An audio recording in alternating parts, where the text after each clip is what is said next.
Good day po. Ito po yung 2 heads shanggong ng SM CDO. Madalas po itong maggamit. May 86 pieces output last week.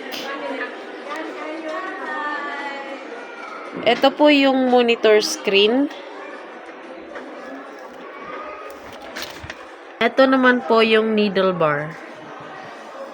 Maayos po itong magtahi.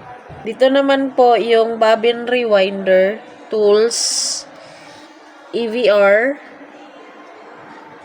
used threads and unused threads, and frames. Dito naman po yung sa pilon po.